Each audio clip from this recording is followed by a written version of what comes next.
जरा बैठो करनी है बात।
बेटा आप लोगों का आज नई क्लास है, अगर कोई नए स्टूडेंट्स ज्वाइन होना चाहते हैं तो आप लोग उन्हें कॉल करके बोल सकते हो, ठीक है।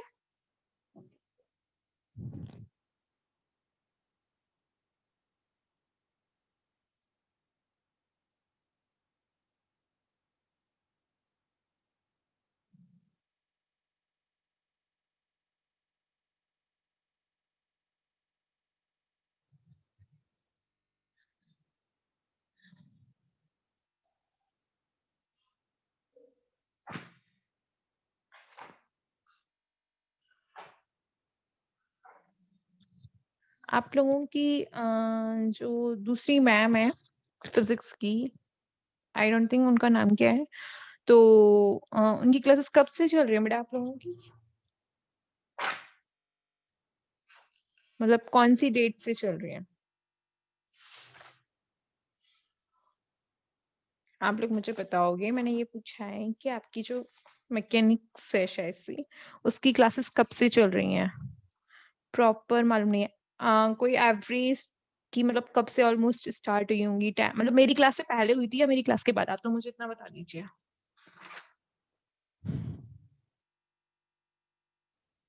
सेम टाइमिंग, ओके, ठीक है ठीक है।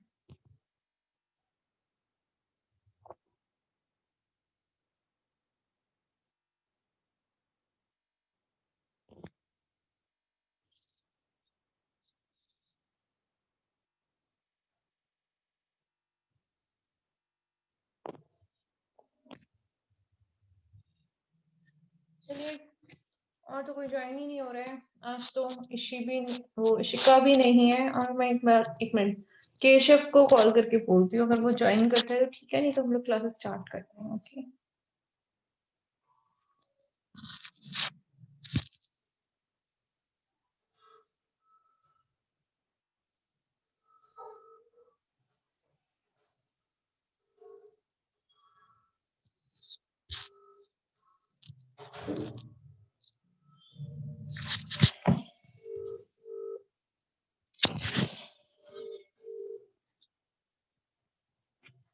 हेलो केशव, क्लास ज्वाइन करनी है आपको?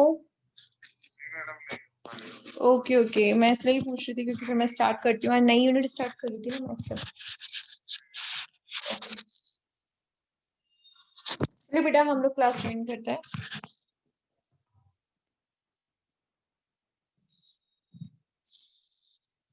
आप दोनों अपना है ना म्यूट बटन खोल सकते हो, जिससे कि आपको जो पूछना है आप तभी की तभी पूछ सकते हो, मुझे समझ में आ जाएगा। उससे क्लास पढ़ाने में मुझे भी मजे आएंगे और आपको भी पढ़ने में आएंगे, ठीक है। तो आप लोग अपना म्यूट बटन ओपन कर सकते हो।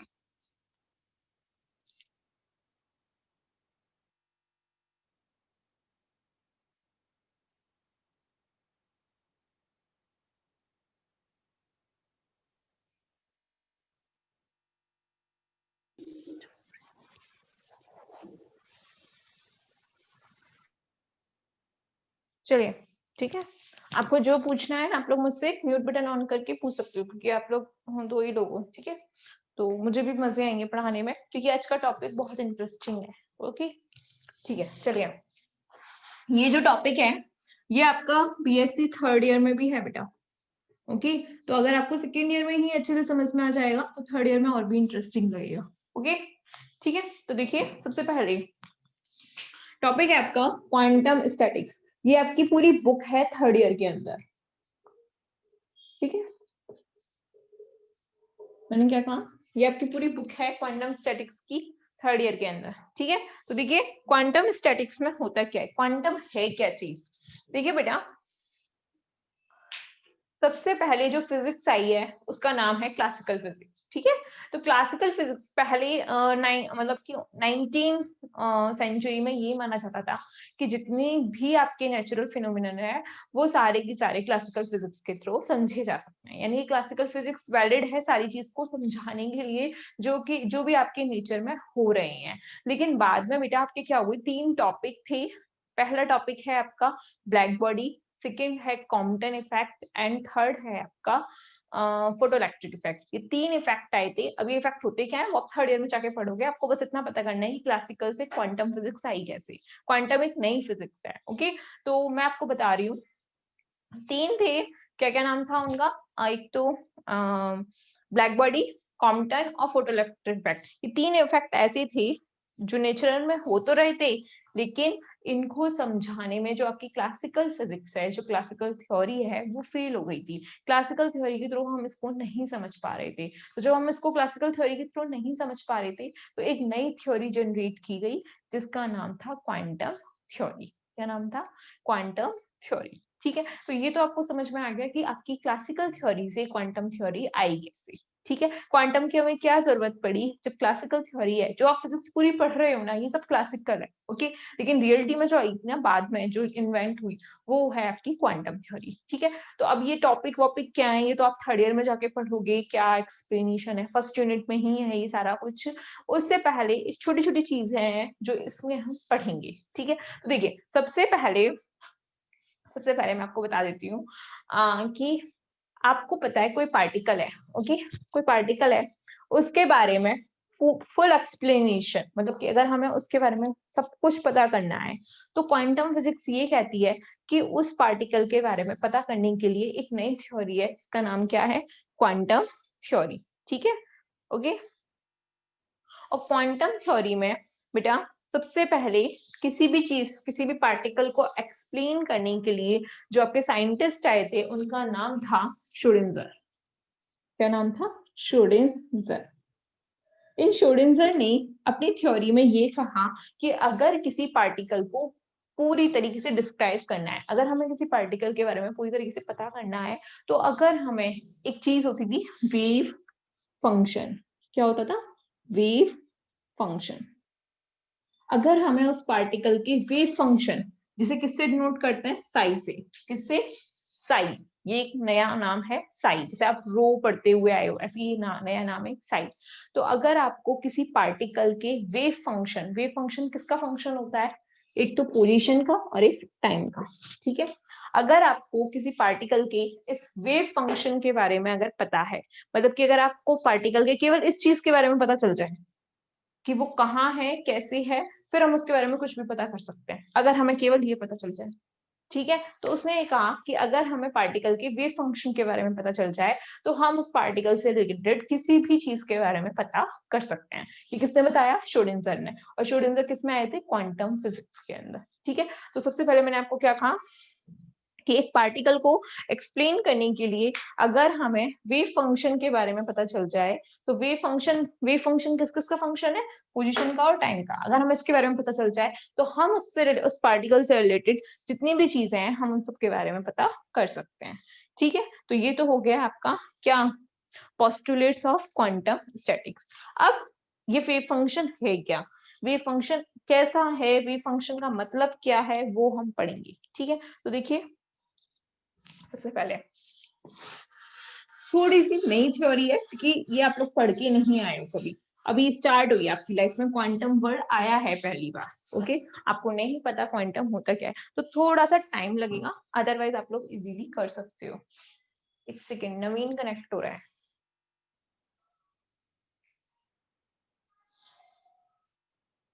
चलिए नवीन, आपको मेरी ऑडियो सुनाई दे रही है? नवीन, डिड यू हियर मी? चलिए देखिए, मैंने क्या कहा, किसी भी पार्टिकल को एक्सप्लेन करने के लिए, किसी भी पार्टिकल के बारे में कुछ पता करने के लिए, किसी भी पार्टिकल की जानकारी के लिए अगर हमें केवल एक फंक्शन है जिसका नाम है क्या, वेव फंक्शन, जिसको किससे डिनोट करते हैं, साई से। किससे? साई से। और इसको क्या बोलते हैं, वेव फंक्शन।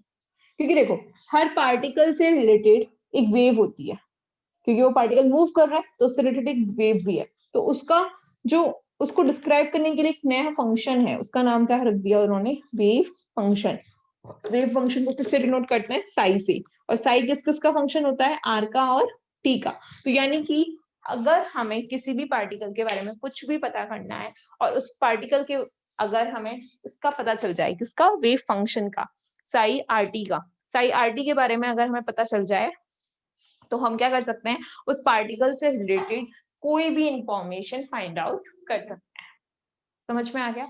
इतनी बात समझ में आ गई कि अगर हमें पार्टिकल के बारे में कोई भी जानकारी पता करनी है तो उससे रिलेटेड हमें, अगर पार्टिकल से रिलेटेड हमें इसके बारे में पता चल जाए तो हम उस पार्टिकल की फुल इंफॉर्मेशन फाइंड आउट कर सकते हैं। ठीक है, तो ये तो हो गया क्या आपका, क्वांटम स्टैटिक्स में वेव फंक्शन होता क्या है। ठीक है, आगे देखिए। अब ये वेव फंक्शन है क्या, वेव फंक्शन एक पोजीशन का और टाइम का फंक्शन होता है। यानी कि वेव फंक्शन के अंदर एक पोजीशन का फंक्शन होगा, एक टाइम का। या तो केवल पोजीशन का भी हो सकता है या केवल टाइम का भी हो सकता है। वो डिपेंड करता है कि अलग अलग पार्टिकल के लिए अलग अलग वेव फंक्शन कैसे आएंगे। ठीक है, अब देखिए सबसे पहले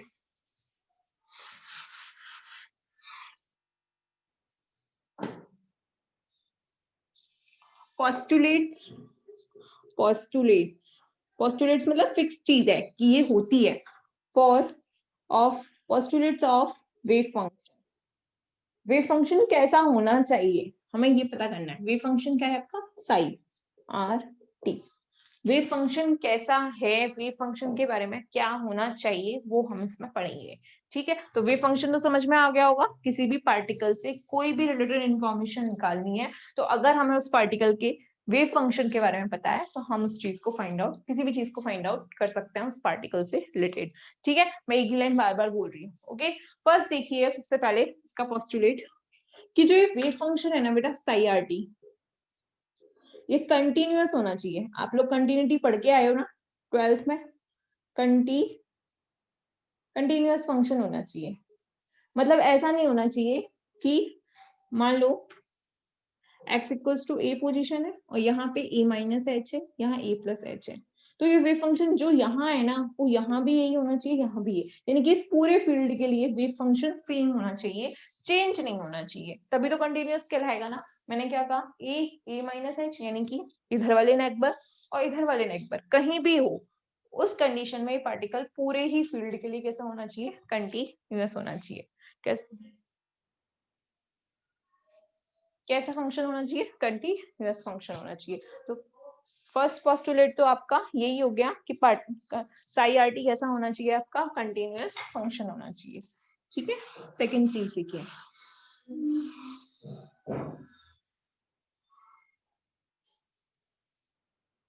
सेकंड देखिए,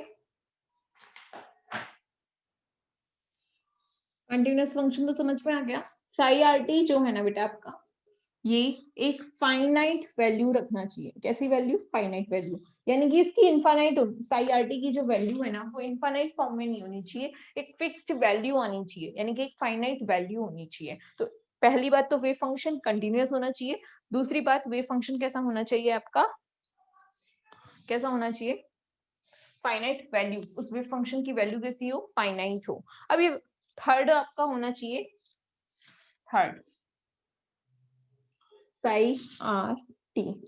साई आर टी जो है वेव फंक्शन जो है ना वो सिंगल वैल्यू होना चाहिए। कैसा होना चाहिए, सिंगल वैल्यू। जैसे कि देखो, मान लो आपका वेव फंक्शन ये है, साई आर टी बराबर आपका वेव फंक्शन ये है,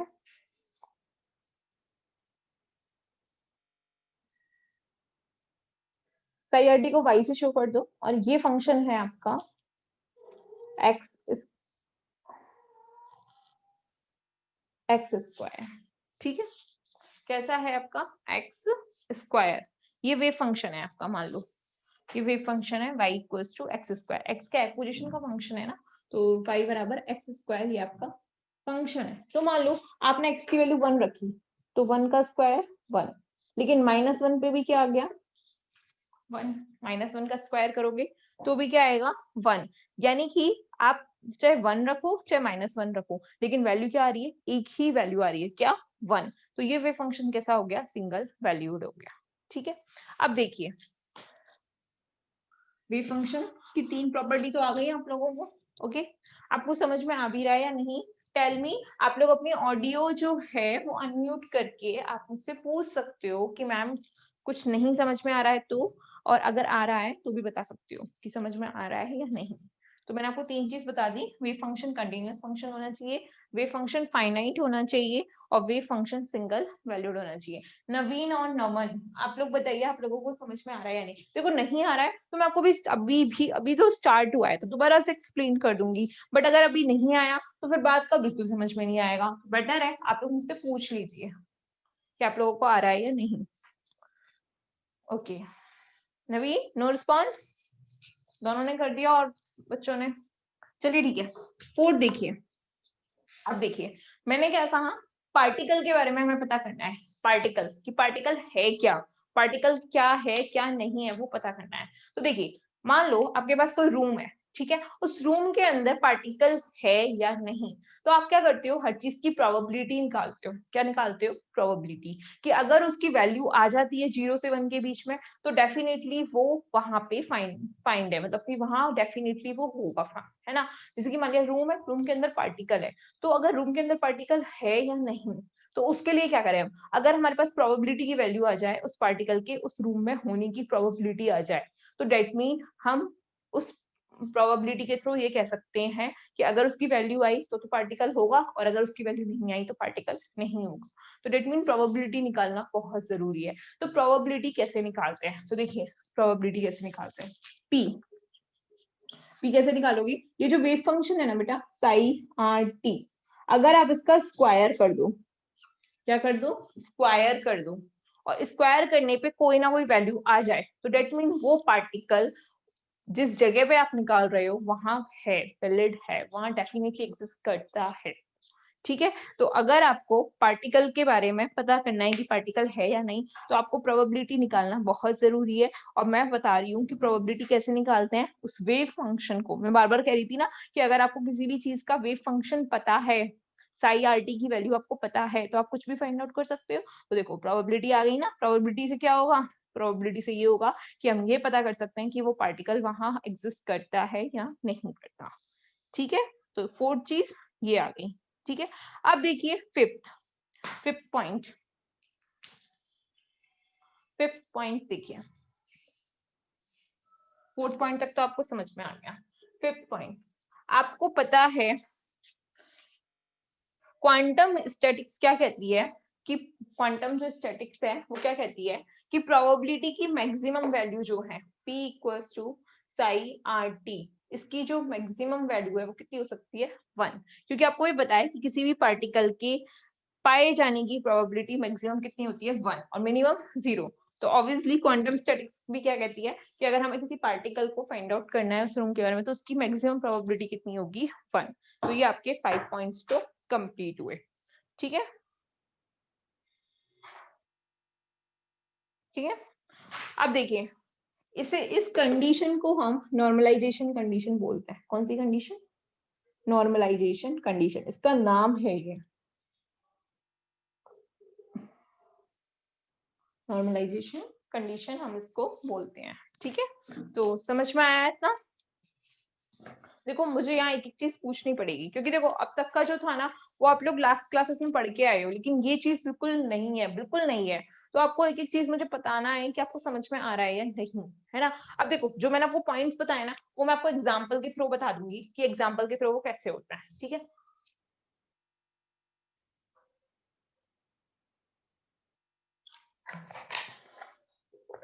तो ये तो आपके 5 पॉइंट्स कंप्लीट हो गए। ओके, नाउ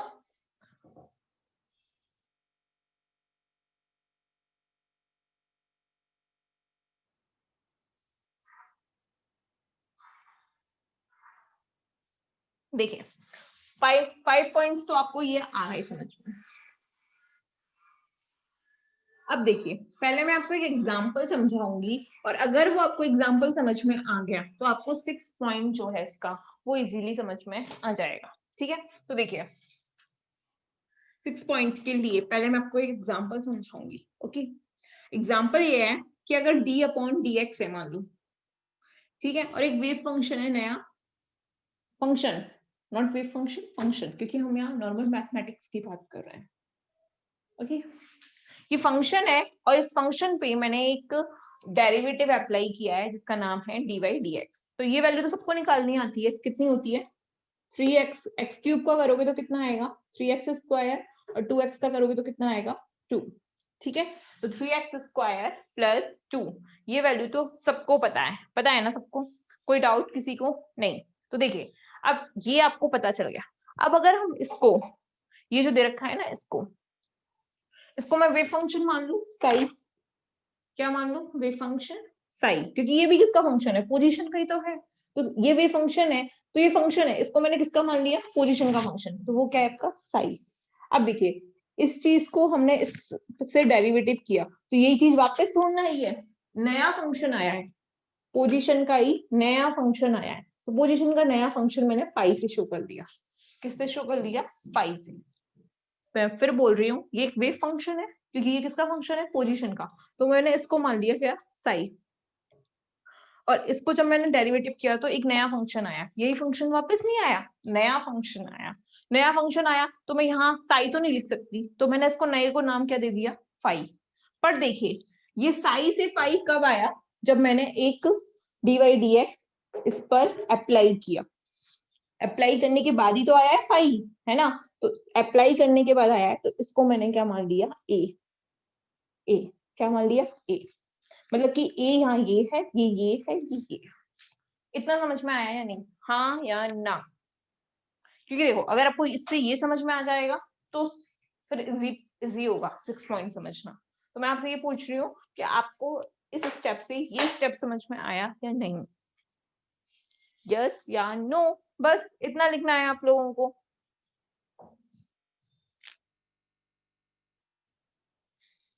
अरे नहीं आया तो बेटा नो बोल दो जिससे मैं दोबारा समझा सकूं, और आ गया है तो यस लिख दो।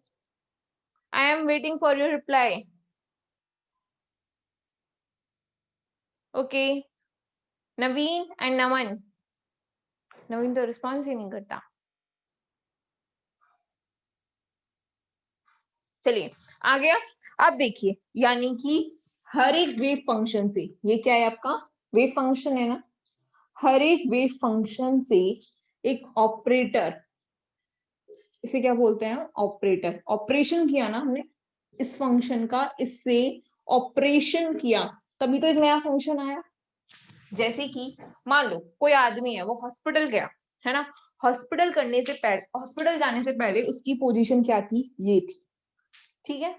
जब डॉक्टरों ने उसका ऑपरेशन किया, ये डॉक्टर हो गए डीवाईडी, डॉक्टरों ने उसका ऑपरेशन किया तो वो पेशेंट पहले ऐसा था और ऑपरेशन के बाद अब वो ठीक हो गया और ऐसा आ गया, कैसा आ गया ऐसा आ गया। मैंने क्या कहा, पहले ये क्या था आपका, पहले ये मरीज था जो बीमार था, फिर उसने ऑपरेशन करवाया डॉक्टरों से, डीवाईडीएक्स ऑपरेशन करवाया, ऑपरेशन के बाद वो ठीक हो गया और इस नई फॉर्म में जनरेट हो गया कि नहीं। तो वहां पे भी यही है कि ये एक वेव फंक्शन है, इस पे हमने एक ऑपरेटर लगाया, ये क्या थे डॉक्टर्स, क्या थे यहाँ पे ऑपरेटर थे, वो ऑपरेशन कर रहे हैं इसलिए वो क्या है ऑपरेटर है। तो ये वेव फंक्शन है और वेव फंक्शन में मैंने क्या किया ऑपरेट किया, तो एक नया फंक्शन, एक न्यू फंक्शन जो है वो जनरेट हुआ कि नहीं, एक न्यू फंक्शन जनरेट हुआ। दैट मीन हर एक वेव फंक्शन से एक ऑपरेटर लिंक्ड होता है।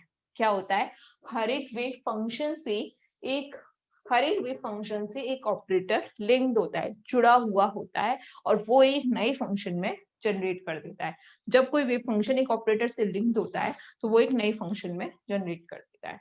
ठीक है, तो ये जब ये फंक्शन आर का और टी का है तो नॉर्मल सी बात है ये फंक्शन भी किसका होगा आर का और टी का, है ना। ठीक है, तो ये आ गया आपका क्या,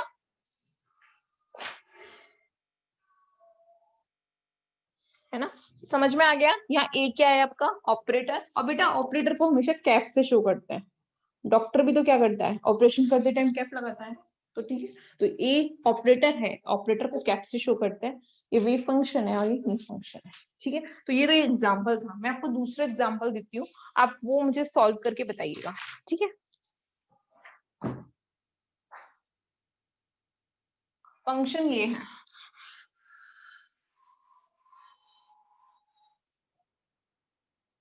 एग्जाम्पल एग्जाम्पल है कि ए की जगह तो क्या है आपका? ए कैप की जगह तो इंटीग्रल है।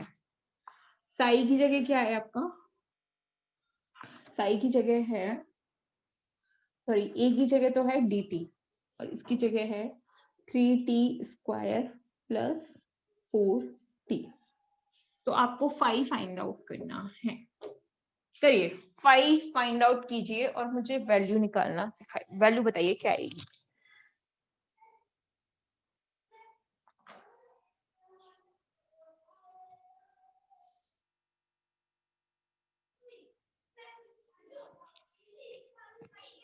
आप लोग मुझे इसकी वैल्यू बताइए फाई की। आपको ऑलरेडी पता है कि ए कैप को बस साई पे ऑपरेट करना है।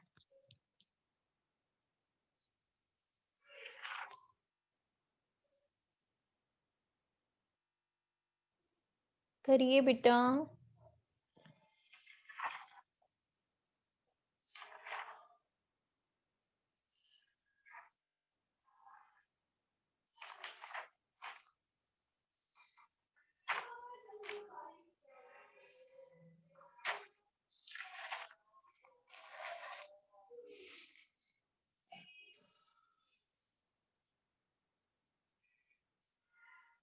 सोनम करेक्ट है आपका, बिल्कुल करेक्ट है बेटा।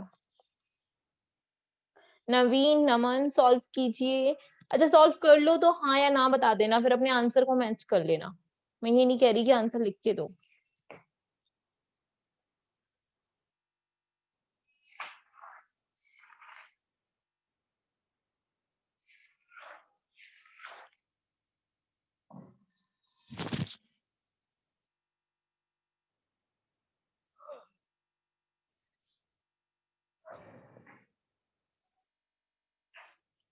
सॉल्व किया या नहीं इतना ही बता दीजिए।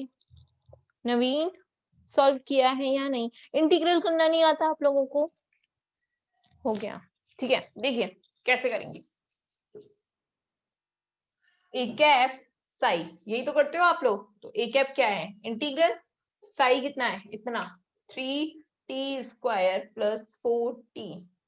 फिर इंटीग्रल किसके रिस्पेक्ट में? dt के में। तो कर दीजिए इंटीग्रल। कितना आया? 3t² का करोगे तो t³ अपॉन 3 प्लस 4t का करोगे तो t² अपॉन 2 प्लस c भी आएगा सोना। Okay, t³ plus 2t² plus c is a constant. तो ए कैप साई, क्या जो साई था वही वापस आया है? नहीं, एक नया फंक्शन आया है जिसका नाम क्या है? Phi. This is correct. Okay, ठीक है, एक कैप साई हमने कर दिया। ओके, चलिए इतना तो अब आप लोगों को आ गया ना? आगे देखिए, 6 पॉइंट तक तो समझ में आ गया। अब नेक्स्ट आता है 7। देखो ये सारी चीजें है ना, थर्ड ईयर में बहुत ओपन होके है, मतलब बहुत ज्यादा डिस्क्रिप्शन में है, यही सारी चीजें हैं। ओके, 7 नंबर देखिए। क्वांटम स्टैटिक्स में दो चीजें और होती हैं, eigen value and eigen function. अब ये क्या होता है ये पढ़ेंगे। तो इसे भी पहले मैं एग्जांपल कराऊंगी, फिर बताऊंगी कि एक आइगन वैल्यू और आइगन फंक्शन होता क्या है। ठीक है, तो देखिए देखिए पहले एग्जांपल देख लीजिए। देखिए, dy dx e की पावर में 2x, ये तो क्या है आपका? वेव फंक्शन है। और ये क्या है? ए ऑपरेटर है। ए कैप है, ये साई है, मतलब कि ए कैप क्या है यहाँ पे? dy dx है, और साई क्या है यहाँ पे? e की पावर में 2x है। ठीक है, तो ए कैप साई। ओके, अब देखिए डेरिवेटिव कीजिए। तो आपको पता है e की पावर x का फंक्शन e की पावर x ही आता है कि नहीं? फिर 2x का करोगे तो 2 आ जाएगा। तो यानी कि d अपॉन डी एक्स ई की पावर 2x का बराबर ये आ गया कि नहीं? तो देखिए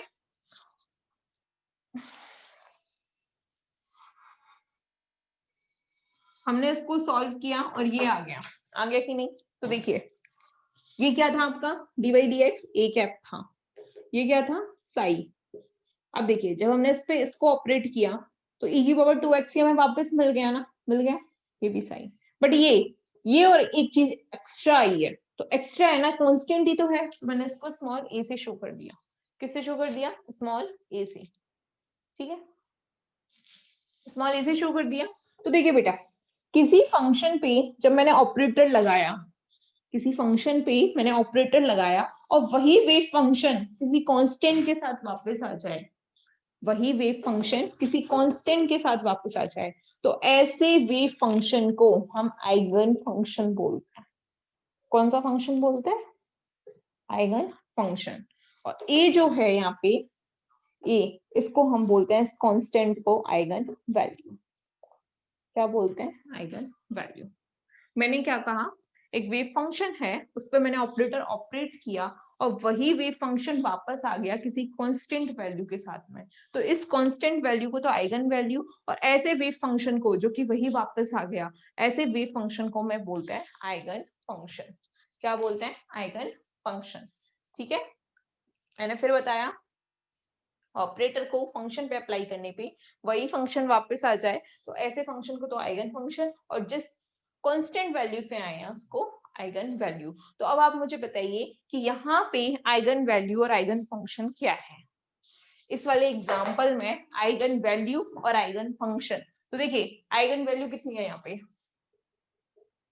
इस फंक्शन के लिए, इस फंक्शन के लिए आइगन वैल्यू कांस्टेंट कितना है, कांस्टेंट ही तो होती है, कितना है 2, और आइगन फंक्शन क्या है यहाँ पे, आइगन फंक्शन क्या है यहाँ पे e की पावर 2, क्या है यहाँ पे आइगन फंक्शन e की पावर 2x।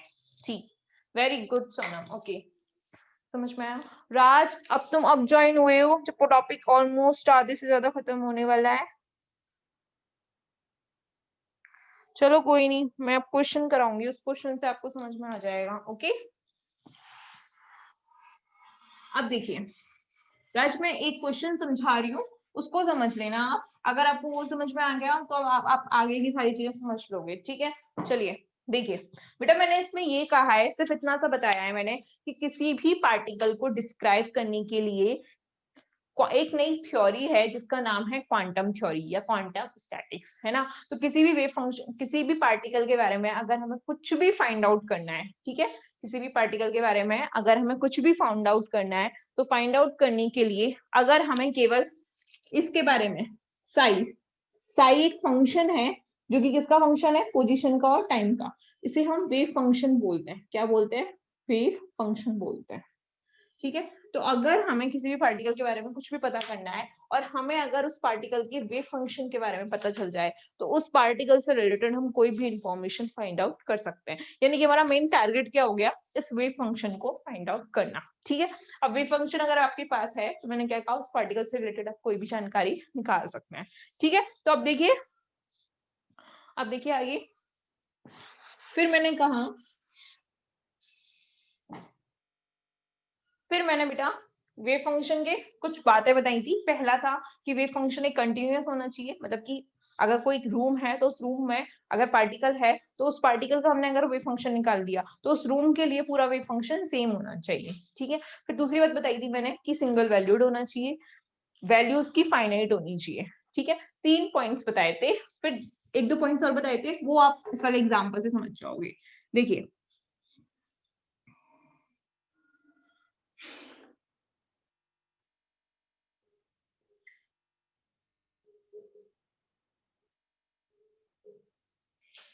इसको अप्लाई कीजिए और मुझे यहाँ पे सोनम, नवीन और नमन आइगन वैल्यू और आइगन फंक्शन बताइए, आइगन वैल्यू और आइगन फंक्शन फाइंड आउट कीजिए। राज अभी मैं आपको बता दूंगी ये होता क्या है। ठीक है, अभी बता दूंगी, पहले ये लोग मेरे को आंसर बता दें इनका, और आइगन वैल्यू बताइए मुझे इस फंक्शन के लिए, और ये बताइए कि ये फंक्शन आइगन फंक्शन है या नहीं, ये भी बताइए। आपको ये भी बताना है, आइगन फंक्शन होगा तभी आइगन वैल्यू आएगी, और अगर आइगन फंक्शन नहीं हुआ तो आइगन वैल्यू नहीं आएगी। ठीक है, सही है। सोनम ने भी जो बोला है वो भी सही है, और नमन ने जो बोला है वो भी सही है। सोनम का ये भी सही है। ठीक है, ओके, समझ में आ गया मतलब तुम लोगों को। Very good. चलिए देखिए राज, अब मैं आपको बता देती हूँ। नवी एक बार फिर से समझ लेना, ठीक है। देखिए बेटा, देखिए ये जो sin 2x है ना, इसको मैंने वेव फंक्शन मानते हैं। क्या मानते हैं? साइन। मैंने एक बच्चों को एक चीज बताई थी अभी, कि अगर कोई पेशेंट है ना, तो पेशेंट है तो वो, ये तो क्या है आपका पेशेंट, ये तो क्या है आपका पेशेंट। पेशेंट जो है ना वो हॉस्पिटल गया क्या करवाने? डॉक्टर से ऑपरेटर करवाने। पेशेंट क्या कहाँ गया है? ऑपरेशन करवाने गया है। ऑपरेशन करवाते टाइम उसने किससे ऑपरेशन करवाया? डॉक्टरों से। तो ये dy/dx है ना, ये क्या है आपके? डॉक्टर है, डॉक्टर है ना। तो ये पेशेंट है, ये डॉक्टर है। पेशेंट जब डॉक्टर से गया तो वो पेशेंट ठीक हो गया। Patient now fine, patient now fine, patient अब ठीक हो गया। तो यानी कि पेशेंट पहली वाली हालत में तो नहीं रहा, चेंज हो गया। तो देखिए इस फंक्शन को इस पे ऑपरेट करो तो देखिए आपको पता है ये तो आता होगा, साइन का करते हैं तो क्या आता है? cos 2x, और फिर 2x का करेंगे तो 2। लेकिन अभी एक ही बार डेरिवेटिव किया है, दूसरी बार करना बाकी है। ठीक है, तो जब दोबारा करेंगे तो कितना आ जाएगा? -4 cos का क्या होता है? -sin 2x, क्योंकि 2 का बाहर आएगा तो 2 2 4 हो जाएगा। ये तो आता होगा राज इतना तो, है ना। तो देखिए बेटा, जब मैंने इसको इस पे ऑपरेट किया तो क्या आ गया? 4 sin 2x आ गया। तो अब आप मुझे ये बताइए, डॉक्टर पेशेंट तो खेल दिए हम, अब हम रियल बात में आते हैं। ठीक है, मैंने क्या कहा? देखो इस फंक्शन को इस पे क्या किया है? डॉक्टर ने ऑपरेशन किया है। तो डॉक्टर ने ऑपरेशन किया है ना, तो डॉक्टर क्या हो गया आपका? ऑपरेटर। डॉक्टर क्या हो गया आपका? ऑपरेटर, ऑपरेशन करने वाला। किस पे किया है? पेशेंट पे। पेशेंट को बोलते हैं वेव फंक्शन। क्या बोलते हैं? फंक्शन। वेव फंक्शन पे ऑपरेटर किया। ठीक है, तो वही वेव फंक्शन वापस मिल गया, मिल गया, बट एक कांस्टेंट वैल्यू के साथ में, ए, जिसका नाम क्या कर दिया मैंने? ए। ठीक है, एक कांस्टेंट वैल्यू के साथ में वो हमें वापस मिल गया। तो इस कांस्टेंट वैल्यू को बोलते हैं आइगन वैल्यू। क्या बोलते हैं? Eigen value. और ऐसा वेव फंक्शन जब ऑपरेट किया जाता है तो वही वेव फंक्शन अगर किसी आइगन वैल्यू के साथ मिल जाए तो ऐसे वेव फंक्शन को हम बोलते हैं आइगन फंक्शन। बस फर्क क्या है कि हमें आइगन वैल्यू मिल गई है, वरना वेव फंक्शन तो सेम ही रहा। जो sin 2x था वही sin 2x वापस आ गया। तो यही sin 2x जब वापस आ गया तो ऐसे वेव फंक्शन को आइगन फंक्शन, और जो उस वेव फंक्शन से रिलेटेड वैल्यू आती है उसको हम बोलते हैं आइगन वैल्यू। बस मैंने अभी इतना कराया है इनको। ठीक है, तो ये बच्चों को समझ में आ भी गया है कि आइगन फंक्शन क्या होता है और आइगन वैल्यू क्या होती है। ठीक है, ओके। नाउ अब मैं आपको कुछ क्वेश्चंस दे रही हूँ, वो आप लोग मुझे सॉल्व करके बताओगे।